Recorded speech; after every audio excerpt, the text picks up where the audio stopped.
Torahbox.com pour la diffusion du judaïsme francophone vous retransmet un enseignement du Rav David Pinto. Bonne écoute et bon limoud.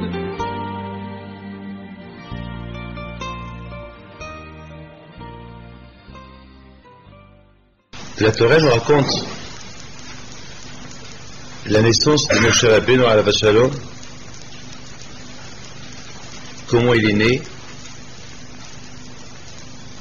et dans quelles circonstances il est né, à une période que Paro il a fait une gezerah que tous les bébés garçons juifs ou égyptiens ils seront condamnés à mort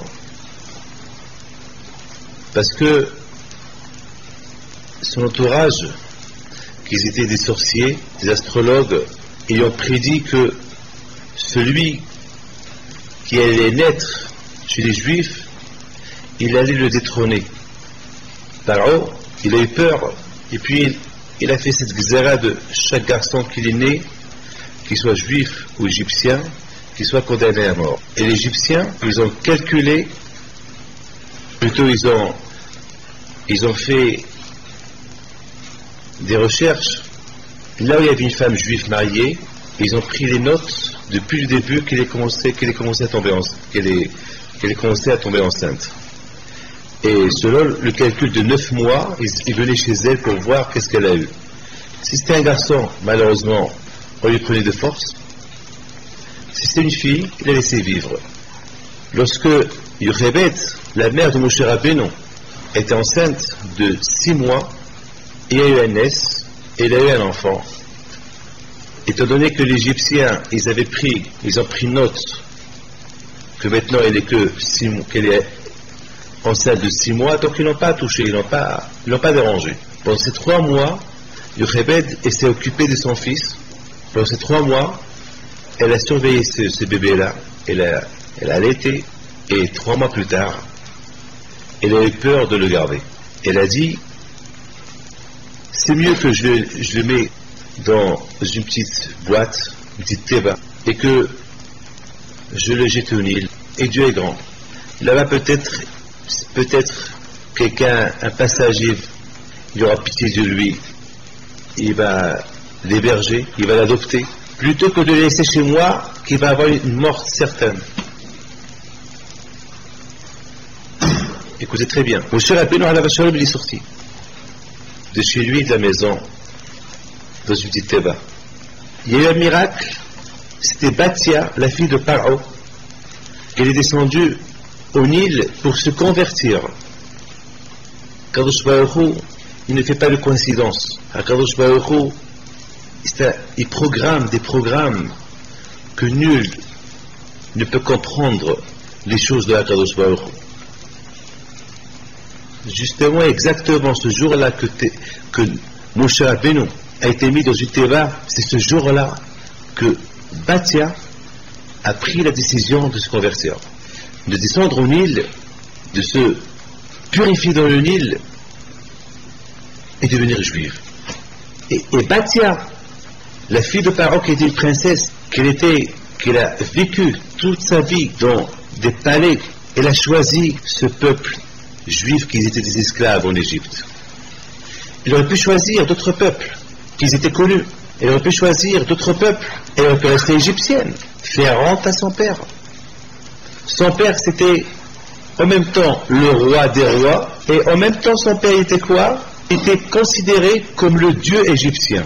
Et en plus, il y avait ce fameux miracle au Nil. Lorsque Paro approchait le Nil, le Nil, il avançait vers lui. C'était la bénédiction de Yaakov. Yaakov, il a béni Paro.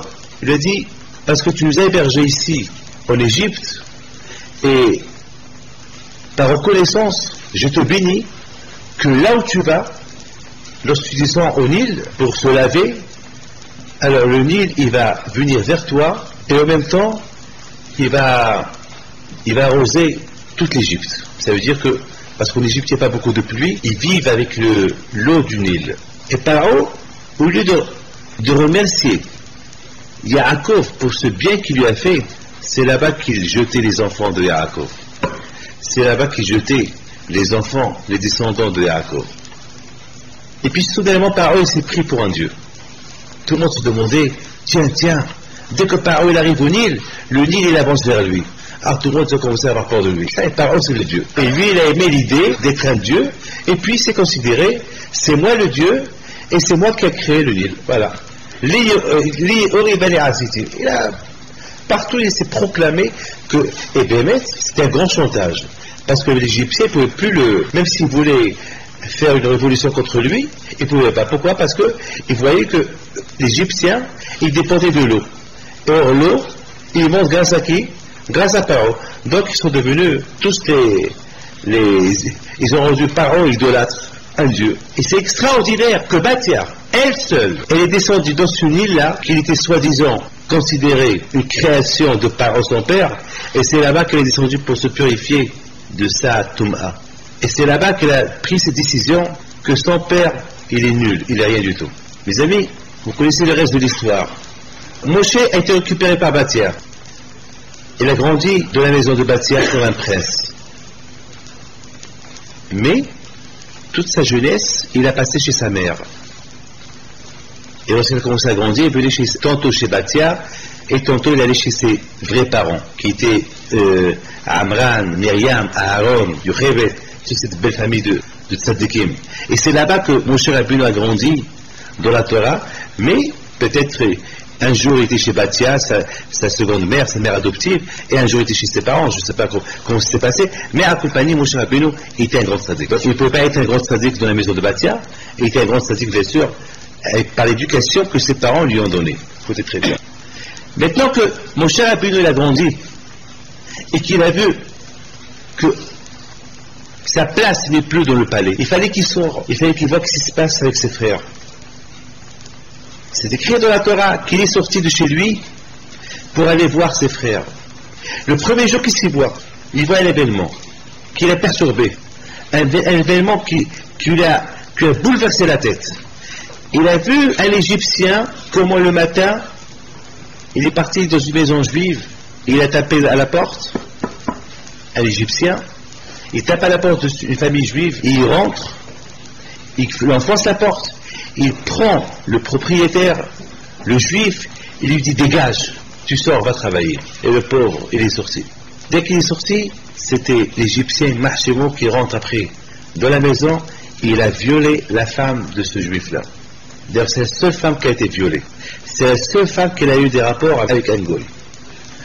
La Torah dit que les Israéliens en Égypte n'ont pas été assimilés.